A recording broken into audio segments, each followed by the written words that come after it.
Hey, folks, welcome into the It's Official podcast. I'm Jeremy Plonk, First Bet and Express Bet representing here alongside Jeff Siegel. Opening weekend at Santa Anita. Siegel's been kind of like laying on the couch for 2 weeks since Del Mar ended. You're back to work, partner. I am back to work and glad to be back to work. I mean, I have a vacation length of about 2 days. Then I start feeling it. I don't think I could go anywhere because I'd be stir crazy if I couldn't be working. That's me. That's who I am. But it's good to have back. And of course, between now and Breeders' Cup Day, nothing but great racing around the country. Big racing this weekend for sure out here at Santa Anita as we reopen, but around the country as well. Some critical Breeders' Cup prep races. We'll handicap those on Friday. But today we're going to look back at some over the weekend that we just completed, and there were some significant performances, some good, some not so good. Yeah, and some of the biggest divisions in racing, the Distaff and the Classic division, certainly had headliners at Parks last week, and no bigger headliner in the Distaff division this year than the 3-year-old filly Thorpedo Anna. She's run through everybody except Fierceness, coming up about a head short in the Travers Stakes.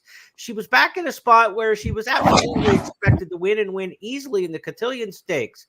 It wasn't as easy as we thought. Let's check out the close call. Jessica Paquette on the call. Mystic Lake continues to lead just off of her outside. Gunsong, she's beginning to move under a drive. Thorpedo Anna, Tarifa, she's in third. They go around the far turn in the Cotillion, a quarter mile left to go. Mystic Lake has led all the way, but now she has some company coming. Gunsong up to confront her, and Gunsong sticks her nose in front. Thorpedo Anna swings to the outside, and the Grizzly now begins to roar. Gunsong has the lead. Thorpedo Anna on the outside. Tarifa, Gunsong game, but here comes Thorpedo Anna. A 16th left to go. Thorpedo Anna, the Grizzly has the heart of a lion. Thorpedo Anna gets the win, a narrow victory over a very game Gunsong in the Cotillion. Of course, Gunsong winner, the Black Eyed Susan earlier this year. Thorpedo Anna, the winner of the Oaks. So the Oaks and Black Eyed Susan winners closer than the experts thought, as Lee Corso would say on College Game Day. Jeff, what do we make of this? Is this a sign of the, tread coming off the tires after a tough campaign? Was this a race where it was just a little bit of a bounce after a very vigorous race in the Travers Stakes? What do we make of it? Well, we don't know, but I would say that this could have easily been predicted as a reaction to a very hard, taxing race in which she earned a career top 111 Beyer number when she went down in the Travers by a head, and she laid her body down in that race. And you give them time off, you hope they come back, but sometimes, no matter how much time you give them, they need more. And in this particular case, maybe it was a money grab. I don't know if I would have run her with the Breeders' Cup coming up. That's the most important race. I mean, certainly it's a lot of money, but I've never thought that most owners or trainers worry about that. They want their horse to be at their best. And Thorpedo Anna, she went from a 111 to a 93. That's a massive drop. This was a neck victory at 10 cents on the dollar, beating a filly who was 44-1. And I think it was much more of a case of Thorpedo Anna running down to the level than the other one rising up. So I don't know where we're at with her. I mean, could she bounce back in her next race, which I'm pretty sure she's going to have to win, because this race isn't going to win the Breeders' Cup Distaff, I don't think. Now, she didn't get a great trip. She was behind horses in a box. Maybe got a little frustrated. Maybe got a little angry. And then, but when she finally got clear, the last 16th of a mile in this race, and I know it was a dead track, but still 7 1/5 the last 16th. So she really wasn't accelerating. Yeah. And again, we're going to have to watch her closely in the morning now to try to come up with a educated guess as to whether she's a Thorpedo Anna that ran so well in the Travers or the one that barely won the Cotillion. I'm not sure what to make of it right now. Right. You're not looking at that straight shot of ascension, right? So, and that's where you have to, as a horse player, say, does it circle back up now, or does it continue to drop? The workouts are going to tell us. And when we get to Breeders' Cup time, that's kind of like Kentucky Derby, the moves are scrutinized. And in a filly who is this popular, this well-known, and this respected by the racing community and the gamblers, her works are going to be highly scrutinized. And I think you want to see something very impressive or else you might just have to assume she's the 6-5 favorite right now at oddschecker.com in the international betting markets to win the distaff. To take a very short price on her now against older mares for the first time, that'll be an interesting situation as what price you're willing to take with her, because again, unless these workouts are spectacular, there's fair reason to think maybe the descent is upon us right now. And of course, she could circle back and be a monster 4-year-old next year. But, campaigns take their time. There's no question about it. Everything you do to a horse, there's a payoff and a payback to it. And, they've been paid off really well. But the payback could be that she's going to need some time here pretty soon. Second choice in the international markets is Idiomatic, the defending champ, at 6-1. And then 8-1 on Adair Manor in the international markets. Of course, Adair Manor, she's been AWOL since scratching at Del Mar after tying up. So the division's there for the taking for sure, because Idiomatic doesn't look as strong as she did last year either. But if not Thorpedo Anna, then whom? And it could be one of those wacky years of an Unbridled Elaine or somebody like that in the Breeders' Cup Distaff that nobody's thinking about. Maybe somebody from Japan. Japan had the big upset on the dirt a couple years back. So the distaff seems a little more like the door is open after that performance. Yeah, it really is. And again, the good news is we have so many workouts for Thorpedo Anna at XPTV. We can go back and look at how she breezes when she was really good as opposed to what we see now. So you can compare them a little bit and see where we're at. I'd love to see Thorpedo Anna, pull the jock out of the saddle. And she was breezing like that before the Travers. You knew she was ready to run the race of her life.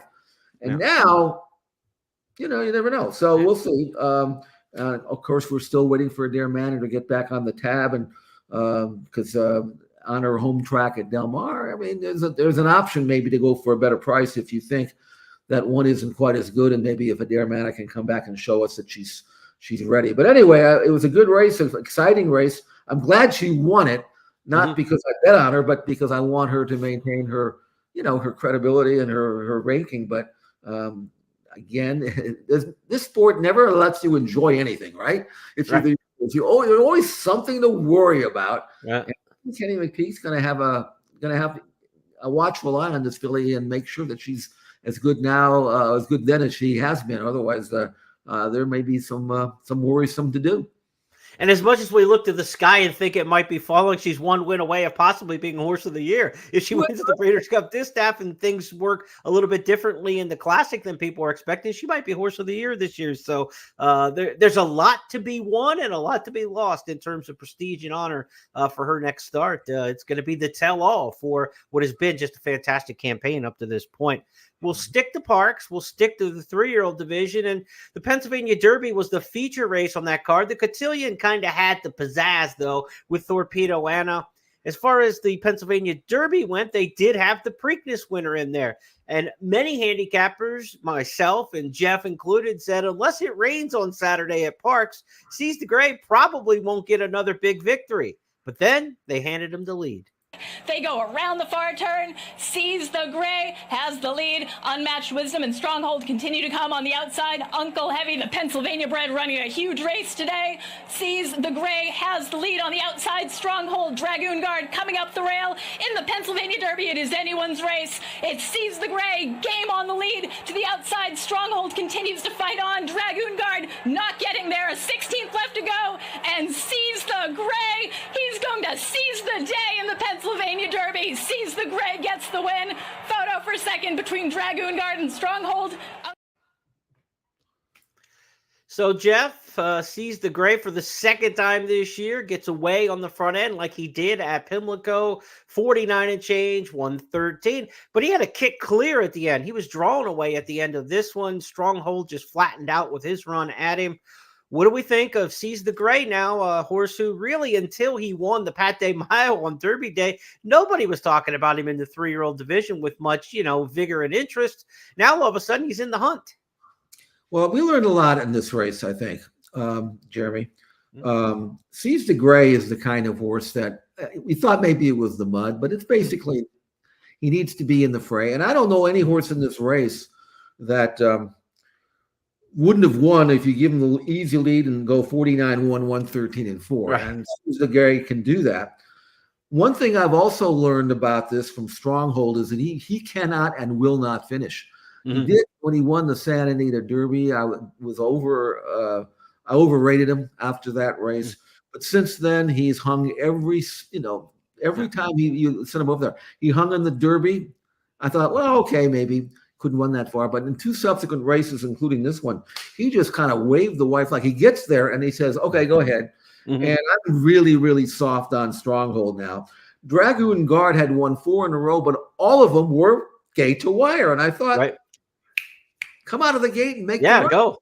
And no. We can sit second or third. No, he can't. Not against this group. And he got through every step of the way, had no finish.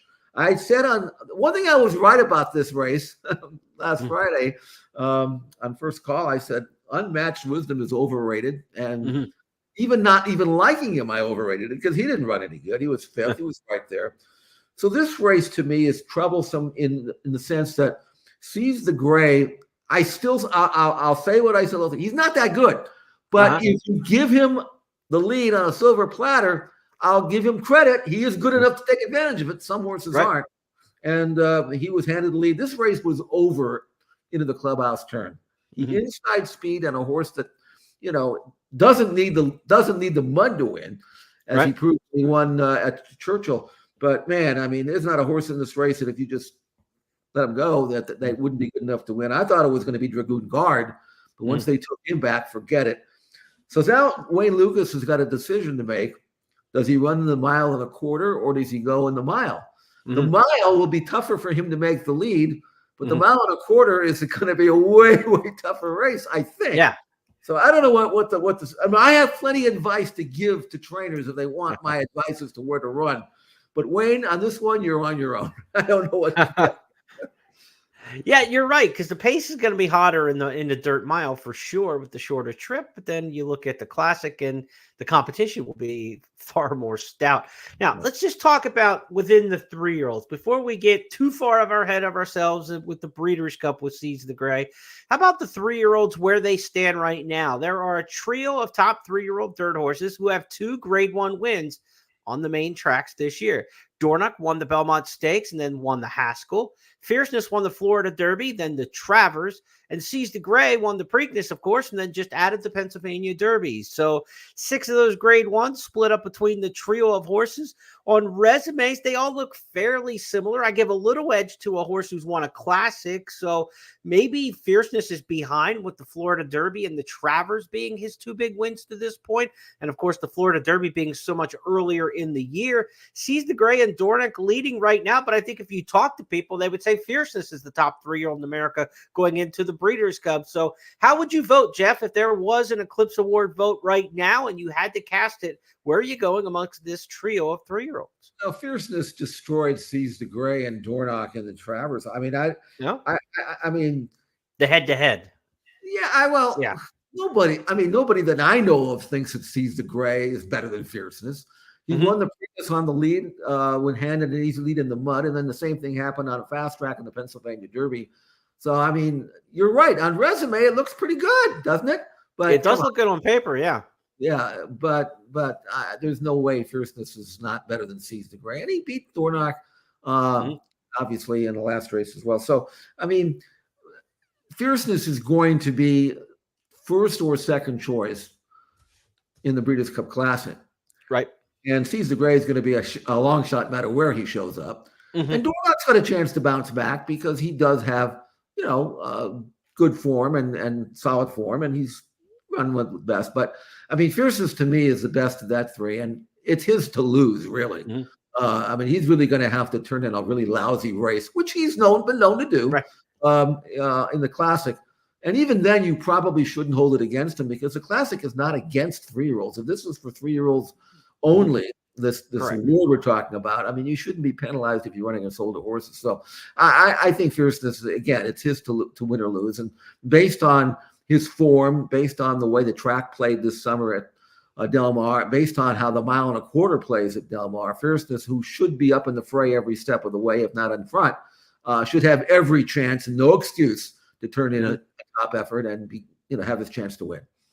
It's been so long ago since we've even mentioned the name Mystic Dan, where have you gone, Who? Mystic Dan? I mean, right? Who? That's it. Another 3-year-old last week who was pretty impressive, batting down, winning the Bourbon Trail at Churchill, looked pretty good on the front end. He might have been pretty effective in that Pennsylvania Derby near the front as well. Maybe we'll see batting down in a dirt mile type situation. He would seem like a good horse maybe to try that one if they go Breeders' Cup in that direction. Now, which direction will we talk Breeders' Cup next? Well, next is the key name. There's only one choice left for next after a repeat dominant performance in the Greenwood Cup at Parks. The dirt marathoner was at it again, up to his old tricks, looking as good as he has all year, winning for the 4th straight time on this campaign. Jeff will tell you where he should go next after you watch his win in the Greenwood Cup. And Next has taken over. Riding with Biden has no answer. Next leads them into the far turn. Next, Treble Clef is chasing into second, running a big race to his outside. Dave Vernon, Truculent is under a drive. Magic Michael's into 4th. And Next, the defending champion, is opening up. They go around the far turn. And Next, Treble Clef, the other gray, chases into second, trying to reel in Next, who's doing it for fun right now. Machado has yet to ask. He is sitting so chilly, and Next is just opening up in an all-out canter. Magic Michael's in a drive, chasing him, a 16th left to go, and Next is on another level. He repeats in the Greenwood Cup. Next, what a horse he is, followed by Magic Michael. Next, probably on the over-under. That was a severe under in margin of victory predicted since he'd won the race by 20+, and he was coming off the 20+ length win at Saratoga in the Birdstone, but just as handy as you could have asked for in that race. He's too good for that division of horses at this point, Jeff, but I don't fault anybody for taking a paycheck. Well, maybe not, but Next is done with this group, I think. Now he's going to go on to the Breeders' Cup. The trainer has been talking about which race he wants to go, and whether it be the 1.25 miles, which would keep him on dirt, or the 1.5 miles, which would have him run on grass. But there are so many. I mean, he said he's leaning towards the turf, and I if he needs a push, do it. Because the turf is the right move. I don't think there's any question about that. Next, by the way, I was looking at the fractions in here, and he went 3/4 and 116 and 2. He's going to have to cope with a 109 and change first 3/4 if he goes to the Classic. The Classic's going to remember how Knicks Go won it. I mean, you go to the front and just run everybody off their feet. And there's 3 or 4 horses that like to run that way who are going to run in the 1.25 miles Classic this year. So you're going to have a fast early, fast middle, fast late splits. And that's not what Next really wants to do. He's more of a galloper, But you go 1.5 miles, instead of having to worry about coping with a 109 and 1 3/4, you'll be going out there going in 112 or something, which is what he wants to do. One thing that was maybe overlooked a little bit here, I don't know if I've ever seen this, but in this 1.5 mile race we just saw, the fastest quarter of a mile was the last one. It was faster than every other quarter mile on the clock. And Next is comfortable doing that. He's comfortable getting out there, getting into his rhythm, and he explodes in the final quarter, 24 and 3 last quarter, under wraps. So I don't think there's any question that he will be much more comfortable, much happier, much more in his zone and in his comfort zone if he goes in the 1.5 miles. And it's not like he doesn't like the grass. He's won 3 races on the grass. I mean, he can do that. He's a beautiful athlete, beautiful mover, fluid action, can run on anything. By a Son of Giants Causeway, he's actually got grass pedigree. There is not only should he run in the 1.5 miles, the Breeders' Cup turf, but I would have to think that as one of my favorites for the Breeders' Cup this year, I'm going to make him favorite. I don't care what anybody says. I mean, I know Rebels Romance has won the race already, but the North American turf horses are just so average. Now, Johannes is above average. He's very good, but he's a miler. I'm talking about the 1.5 mile type horses. Right. To me, the way Next has been running and the way he's been breezing and his numbers and his acceleration, and I mean, he's got to go there. He's got to run in the 1.5 mile turf. Yeah, there's just no main sequence or bricks and mortar kind of horse in the U.S. this year. And among the internationals, you're looking at, the defending champ, Auguste Rodin, looking like he's passing this one up to go overseas and run in Japan, something like that for him at the end of the year. There are just, there's no big enable or something like that. There might be a good year for a Distaffer to go and try to win the turf, going the 1.5 miles from Europe. We'll see who shows up there. But if you look at the international markets right now, they are just like coin flips on who's going to show up from Europe, to the point where Rebels Romance, who we're going to see in just a little bit, is actually the favorite right now for the Breeders' Cup Turf off a win in Germany. Of course, he's 6 years old, won this race 2 years ago. We'll talk more Rebels Romance in just a second, but not a bad year for Next to give the shot to the turf. I'm glad he wasn't running on the turf last Saturday at Parks, though, Jeff. Before we leave these Parks races and all the glowing, hey, it was a great day at Parks talk, what an abomination that turf course was. A horse injured early in the card. The rest of the turf races, including the stakes race, the Turf Monster, taken off the grass later in the day. Get that stuff fixed. What is going on in America where Churchill Downs can't run a turf race in September? Parks can't keep a turf course together. They were just coming off like where they had the month break, like during Saratoga, where they had the long let break. What is going on with grass conditions around and turf course maintenance in the U.S.? Fairgrounds had a ton of trouble over the past year or so, but keeping the heat on Parks here, just inexcusable for this time of year. They're going to shut their turf down and run year-round there, of course, like they always do, and put the turf course away for the year. But when you've got a big card like this towards the end of the season, it's Labor Day. I mean, this isn't the first week of November. It's like just past Labor Day into the end of September. No excuse for the course to be in that kind of condition on a big racing day like that. Well, I mean, trainers, the money's great, but if you got a horse, I was holding my breath for Next, but that was the main track. To me, that track, I know it's your backyard, Jeremy. You've got a much better pulse on what goes on there than I do. But I shake my head, and it's funny because we have a ton of grass racing here at Santa Anita and Del Mar, and I've never seen either one of those turf courses in better shape, despite the fact that it gets used so much. I know the weather is great out here. We don't have to worry about rain and all that, and that may be part of it. But still, I'd hold my breath if I went out of town from anywhere to go to a course like that. Saratoga had a terrible luck last year, not this season, with the grass course. It was better this year, but you should never. Put in an all weather if you have to, as a backstop, just in case. You can go to that. But you're right. It was like running. It was just awful. But I worked at Parks 99 into 2000 for the Racing Network, which is based out of the upstairs press box area there at Parks Satellite Racing Network. I could say then, and I can say now, it's. Then it was phone betting and the casino wasn't there yet.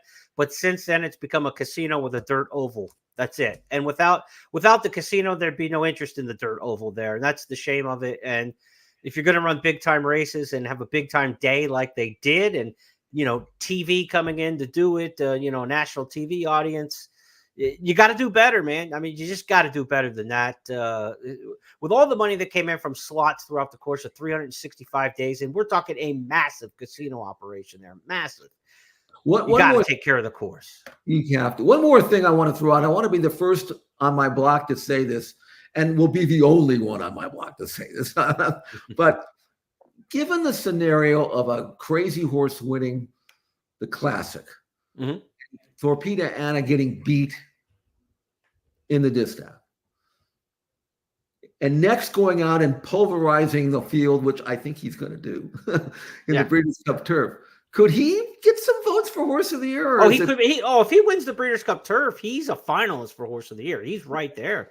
Yeah, and you would have an interesting scenario if Thorpedo Anna wins the distaff, he wins the turf, and somebody in the Classic of repute, of fierceness, or somebody like that who's had a big year. Absolutely. I think Next is not out of the Horse of the Year consideration. He's also just like we're talking about Thorpedo Anna, like where the trajectory could be going down with her, or she could be Horse of the Year. He could be Horse of the Year or considered an irrelevant niche horse, Right. Just like when you take, Pepper's Pride, who won 19, 20 in a row or whatever it was out of New Mexico. Yeah, everybody says, oh, you got to go take on one of the big horses, go take on one of the big horses. You're only one resounding defeat away from being irrelevant then after that, right? And that's what could happen the next. If he comes and runs against some big boys and just runs 7th beat in a mile, everybody will say, well, he was a good Power 5 team, but he didn't belong in the playoffs. That sort of deal like that. A group of 5 team, not a Power 5, as they say in college football. Right. We'll find out. I mean, you think he's extremely talented. I agree with you on that, and I'm looking forward to seeing what he can do on a big stage. But if he fails, then everybody will say, I told you so, who didn't believe in him. And the people who did believe in him, if he runs well, are going to be just swelled with pride, because this has been a really fun horse to follow. I will say one more thing about Next, and that is, and this is something that I put a lot of stock into. Horses aren't pieces of paper; they're athletes, and if you can appreciate an athlete like Next, he is such a fluid, easy mover. He's got a flawless action. I mean, he's like a machine, and that's one of the reasons why he looks so good when he wins, because he's in that rhythm, and he's always finishing well. And that's why I think he'll handle any surface, even the mud, if he ever asked him to do it. That's how good he is. And in addition to being blessed with God-given ability, he is one of the best athletes in terms of being a racehorse. Secretariat was that way too. He was so big, but he's such a he floated over the ground. That's why I think Next can handle any assignment. Anyway, hope that he makes it out here, and I'll drive down a 200-mile round trip just to watch him breeze if he does that here. I don't know what their plan's going to be. They hardly ever breeze him. He doesn't need to. I mean, he never works out. He doesn't have to. Run a race, give him a 52 breeze, and then run him again 6 weeks later. It doesn't matter. That's how. That's one thing I have in common with Next. We never work out. Let's go to our 4th topic this week on It's Official, our Breeders' Cup tracker. We are looking at the Classic and the Turf divisions. We've already talked a little bit about them, but there is more news in those divisions to talk about. City of Troy worked last Friday at Southwell Racecourse on the all-weather.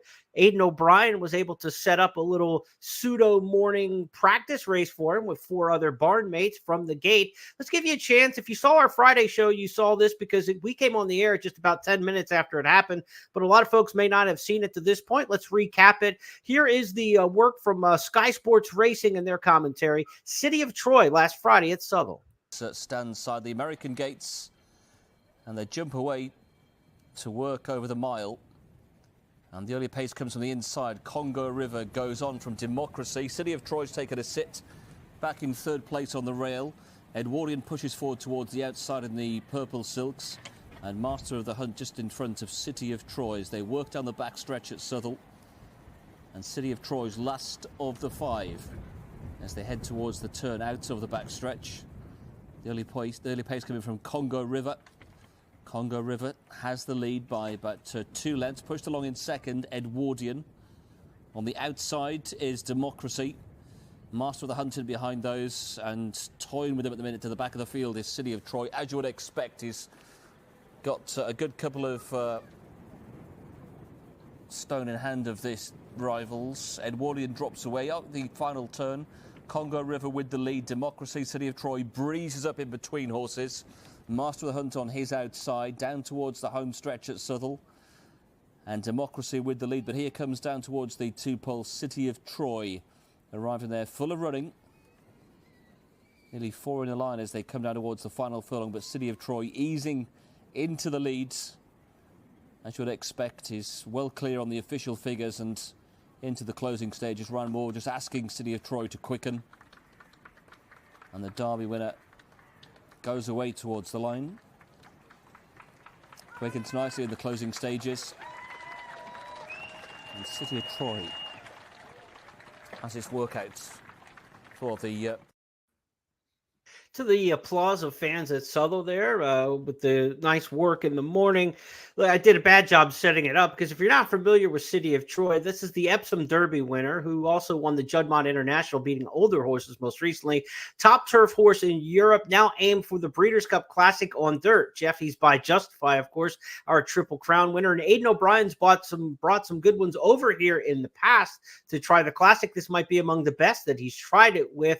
What did you make of the work, and what do you make make of the horse who's currently the favorite in the international books to win the Breeders' Cup Classic?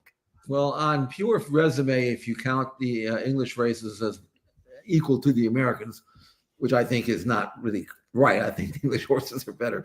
But he would probably deserve to be favored if you believed or had confidence that he would handle dirt. Mm-hmm. And as much as I, was glowing in my praise of the way Next travels, I mean, this colt travels just as well. He's got a long stride, effortless. He looks like an American horse, doesn't he, Jeremy? I mean, the way he moves.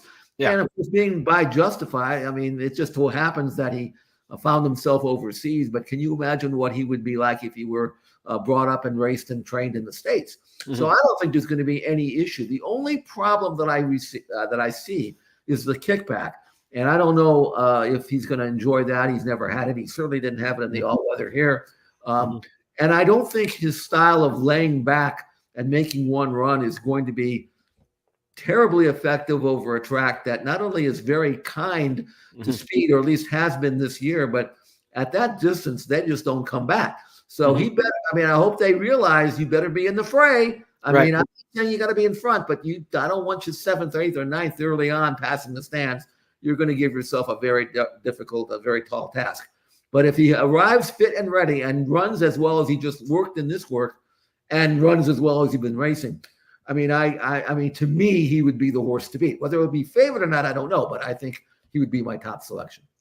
Interesting. They tried to just send him right to the front last time out in the Juddmonte International to kind of simulate an American race. He had not been a horse who's been making the pace in his bigger races. They did that in the Juddmonte International, and he looked fantastic, just, running everybody into the ground and then pulling away late. So, yes, they've got to keep him in the race. And I think putting him behind these 4 horses here was to try to get a little bit of kickback. It's not the same on a synthetic track, as you mentioned there at Southwell, that he'll see with the dirt at Del Mar. But I don't think, if he's going to be competitive, I don't think he's going to be coming from 7th or 8th. He's either going to be up into the race in the Breeders' Cup Classic, and you'll know going into the clubhouse turn whether he's going to be a player or not. If he's right up there 2-3 going into the clubhouse turn, then he's going to be formidable, I think, throughout the running. And maybe they try to keep him outside and things like that you do to try to avoid some kickback. Even if you're running 3rd or 4th, you might be out in the 3-4 path just to avoid some of that and not get, covered up, as they say on the turf. You want to be covered up inside of horses. They definitely don't want to be covered up with a horse like that going first time on the dirt. Of course, that assumes that they know that. And I'll give them a little bit of a push. I'll go down there and I will have an interview with Hayden, and I'll say, are you planning on laying fairly close to the pace? This will be my question. Are you with my background? Are you planning on being fairly close to the pace early, or are you stupidly going to take them back?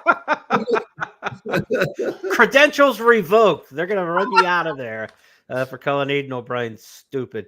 All right, so let's go now from one international star, City of Troy, heading towards the Classic, to a horse we've already mentioned on the podcast, Rebels Romance, winner of the Breeders' Cup Turf 2 years ago.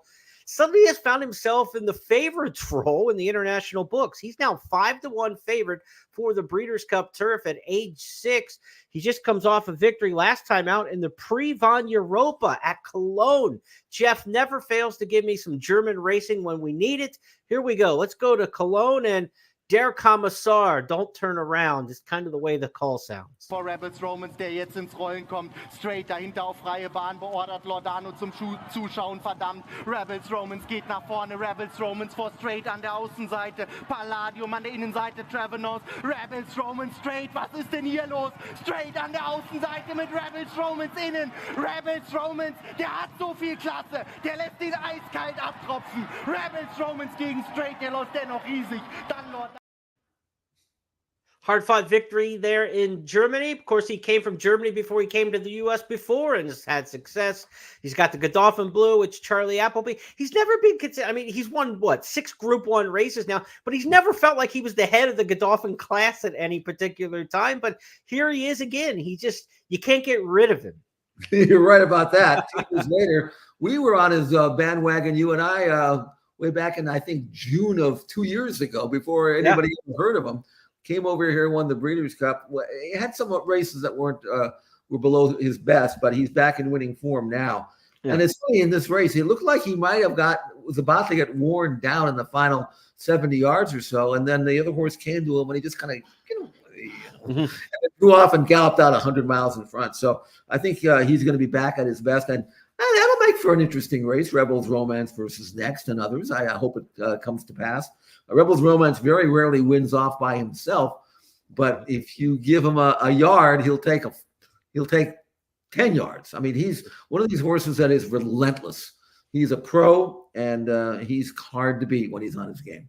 Of course, news out of Europe as well, with Aidan O'Brien sending City of Troy to the Classic. Last year's turf winner, Auguste Rodin, seemed to be, kind of penciled in to come back and run in this year's Breeders' Cup Turf, but that doesn't look like where he's headed in the way the betting in the international books is looking. He's drifting up in price because they don't think he's going to run here. Instead, probably running in the Japan Cup at season's end for him. So no Auguste Rodin, no City of Troy, no superstar in Europe to come over. We talked about the Americans not having any superstars in the turf division. Suddenly that talk of Next just kind of feels like it might be the right year to be in the right situation, the right horse at the right time, maybe in the Breeders' Cup Turf. And maybe, just maybe, he's as good as the potential is. And it wouldn't matter if there's a good horse coming over. He might be just that good right now, no matter who he goes against over any distance, over any ground.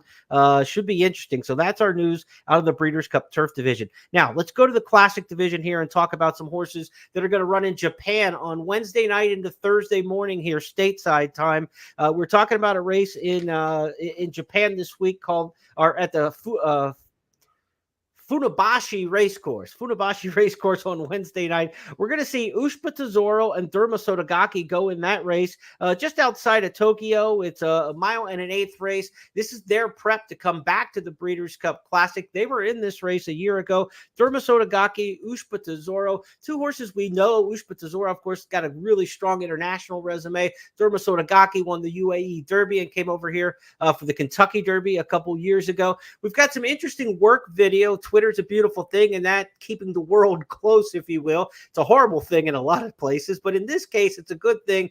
International workout video from the Japan Racing Association. How do you like that, Jeff? We're going to get to see Ushpa Tesoro and Derma Sotogake in recent days in their training. I'm going to let the video roll here. We'll start with Ushpa Tesoro. Can't wait to see these two showdown Wednesday. Yeah, this is going to be worth getting up at midnight if I can find it somewhere on the internet or wherever. I want to watch Express Bet. We will have watching and wagering at Express Bet and First Bet. Well, then you've answered my question. See, and here is Derma Sotogake. Yeah. By the way, we're better to prep for a Breeders' Cup Classic on the tight Del Mar 1 mile main track than over a track in Japan that is only 7/8 in circumference. So you gotta be pretty handy to win there, and both these horses are. The one thing though about Ushpa Tesoro is that he doesn't really have a lot of tactical speed, and the other colt, Derma Sotogake, is very one-paced. He doesn't have a great move. He almost has to start where he's going to finish, if you know what I mean. Which is one of the reasons why. And remember his great race in Dubai when he was all the rage. He went gate to wire. But he's not really that quick, and if he can't get to the front and is forced to settle and sit fourth or fifth, that's probably where he's going to finish because he has no move. I'm really more interested in down the road and seeing where the 3-year-old runs. I want to see him run. And he's what, a week away? Did you say? Yeah, he's going to run Japan Cup Dirt, I believe October 2nd or 3rd. Yeah. Right. Okay. But I'll watch this one as well, and. I hope they run well. And it just makes the Classic even more competitive than it's already going to be anyway. But both those colts are on their best day. If everything goes their way, they can run with anybody. Yeah, absolutely. Ushpa Tesoro, Derma Sotogake meet at Funabashi Race. The Nippon TV High Stakes. I failed to mention the name of the race, but we'll be checking that one out for sure. Both of those Japanese horses we're talking about are offered at 25-1 right now in the international books for the Breeders' Cup. That's not a bad stab. They're both high-quality horses, Ushpa Tesoro and Derma Sotogake. 25-1, that's not too bad of a future look.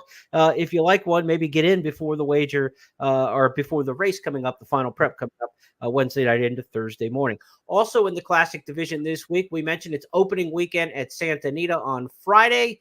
Opening weekend continues Saturday with the inaugural California Crown event. Plenty going on off the track, but on the track, 3 major stakes races, including the $1 million California Crown. This race 4 years was run as the Awesome Again Stakes, and this year, with the $1 million purse, increased purse has brought together a field that includes 3 Bob Bafferts of national repute. National Treasure, the Preakness winner, and this year's Met Mile winner. You got Newgate, winner of the Santa Anita Handicap earlier this year. And you've got Arkansas Derby winner Muth, trying older horses for the first time. He was back for the first time in about 5 months with a victory in the Shared Belief. You also have Senor Buscador, the $12.5 million earner. Senor Buscador, 10th richest horse in the history of North American racing, off of a fantastic spring that he had, winning the $20 million Saudi Cup and running, third in the Dubai World Cup. He had a great spring where he banked a lot of money. Jeff Siegel, you're the morning line maker at Santa Anita. Give us a little sense of how you see the prices in this race, and we'll talk a little bit about the California Crown coming up on Saturday. The National Treasure I made favorite at 8-5 because he has consistently better speed figures than his stablemate Muth. Now, Muth is a 3-year-old getting better. I've watched them both train. They both look fine, although I think I've never seen Muth look better. I expect him to run a career top. And if you look at the projected pace situation here, National Treasure is best on the lead. Muth can stalk. I think Bob Baffert's going to orchestrate this race to allow both to have their chance. Right. I'm not sure Newgate is up to this level. Subsanador is coming off a win, but not against this level. Senor Buscador is got to come from farther back than I think I want to see, and the rest of them are overmatched. So to me, I made National Treasure the morning line favorite at 8-5, Muth at 2. But I think if I were gambling in this race, I'd gamble on Muth, actually, based on what I've seen and based on the trip that he's had. I think Muth is better than he's ever been. National Treasure coming off a trouncing, I'm not sure where he's at. But I think the public's going to make him favorite because if you look at the numbers and the buyer speed figures, he's just consistently way faster. Yeah, so, the blip on the radar last out was on an off track, and National Treasure's run 3 times on an off track and ran poorly all 3 times. True. So we're going to get a fast track at Santa Anita on Saturday, almost certainly this time of year. So, we expect maybe the track condition to kind of bring him back to his best form. You can get more of Jeff's thoughts on the California Crown card in our California Crown wager guide. That will be available Tuesday late afternoon into the evening and available all week with updates. Jeff's going to handicap not only the California Crown as part of our big consensus grid with all the handicappers across the first family, but he's also going to focus in on the John Henry Turf Championship, part of the California Crown series as well. So you can get Jeff's video and wagering analysis for that big race. Millie Ball is in the wager guide. She's going to take care of the California Crown Eddie D Stakes for turf sprinters. She'll have her analysis. And then coming up on Thursday's update, Eddie Olczyk will give us his analysis, video, and wagering strategies for the California Crown main event race, the $1 million features. So be sure to check it out. Go to news.first.com and click on the wager guide section. Everything should be up there, updated horse profiles, historical stats, XBTV workouts. We've got a lot of great works for all 3 of these big California Crown races coming up on Saturday. So be sure to check that out. News.first.com and then click on the wager guide link, and you can check out the California Crown wager guide presented by First. Also, a couple other quick notes before we drop the Breeders' Cup tracker. We've got some other classic races this weekend. Only a field of 4 remains after a scratch in the Woodward. Skippy Longstocking expected to be a solid favorite there at the Belmont at Aqueduct meet. And then the Lucas Classic at Churchill Downs in the Breeders' Cup Classic or Dirt Mile division, perhaps. Disarm, Hit Show, the big names in that race. So not a lot of heaviness, probably more Dirt Mile horses. Skippy Longstocking last year went to the Dirt Mile. So maybe Dirt Mile preps in the Woodward and the Lucas Classic more so than the Breeders' Cup Classic. But Jeff, any thoughts there before we head to our star tomorrow? Yeah, I think that the classic contenders are pretty well established, but the Dirt could help. The Dirt Mile could use some help. So let's see what happens. Skippy Longstocking, who's probably going to win this race, I would think, on Saturday. He ran well in the Breeders' Cup Dirt last year, and so I don't know what reason why they wouldn't point for that. He's consistently shown that if you run him where he belongs, he's really, really good. But if you ask him to do too much, he's not so good. So I don't think they'll be too ambitious with him. I expect them to see him win this race, and then hopefully we'll see him out here in California. All right, let's go to our fifth and final topic this week on It's Official, our Stars of Tomorrow, as it is each and every week. We're going to head to Churchill Downs. Last Friday on the 20th, a 2-year-old filly unveiled for trainer Brad Cox. She looked awfully good in the first start. Muhima continues to travel well and comes on to take the lead off the turn. It's Muhima in front. My Little Punky tries to respond, but is back into second. Ever Loving is third. Brave Samantha's in fourth. They're inside the final furlong, and Muhima's moving away. Clear by 5 lengths with a 16th to go, and she lives up to the odds. Muhima streaking under the wire to win it by 6 or so. Jeff, tell us about this impressive first-timer. Well, first of all, she's not, even though she's by Munnings, you would expect her to be much better over a distance to ground on grass, although Munnings can get you a fast horse for sure. 115 and 2, 6.5 furlong, 7.5 length margin of victory, ridden out, but certainly looking around and enjoying herself. I mentioned the pedigree. She's out of a Tappet mare named Princessa Carolina, who was a winner of the Dueling Grounds Oaks in her racing career, also Group 1 placed in the Queen Elizabeth Keeneland. So that's all grass. Second dam, Pure Clan, filly who won 8 out of 16, won the American Oaks Group 1 winner of 1.25 miles out here in California, also the Flower Bowl. That's long distance turf. Third dam is an Irish bred filly named Catherine Clan. Gather the Clan. She won the Violet. That's a long distance turf race. So, I mean, this filly's doing something that she really isn't bred to do, sprint on dirt. But when she starts going long and gets on her, what I think will be her preferred surface for Brad Cox, I mean, she could be terrific. And I'm not so sure how quickly they're going to be doing that. She's just a baby. She's 2 years old. Let's not get too far ahead of ourselves. There's a lot of money to be won on the dirt if she can do that. So sky's the limit, and all kinds of options here for Brad Cox and this filly who's a homebred and owned by Shadwell. Ugh, salty. The Jessamine might come up a little quick the second, third week at Keeneland there, but that's the kind of race maybe we could see her get a shot to run on the turf at some point in the very near future. That's a wrap for our topics this week on It's Official. We review them. Thorpedo Anna's close call at Parks. We're wondering how she's going to work next coming into the Breeders' Cup Distaff, where she's the 6-5 anti-post favorite in the international books. The power of Lone Speed was on display again. They handed Seize the Gray the lead, and he did not give it back in winning the Pennsylvania Derby. Up next, either Breeders' Cup Dirt Mile or Classic. It's kind of a coin flip decision there for this year's Preakness winner. Only one choice, though, for next when it comes to the Breeders' Cup. A mammoth win in the Greenwood Cup at Parks sets him up, Jeff says, for a date in the Breeders' Cup turf. We want to see him on the grass and stay at the 1.5 miles so that pace can just emphasize his ability to stay and kick late.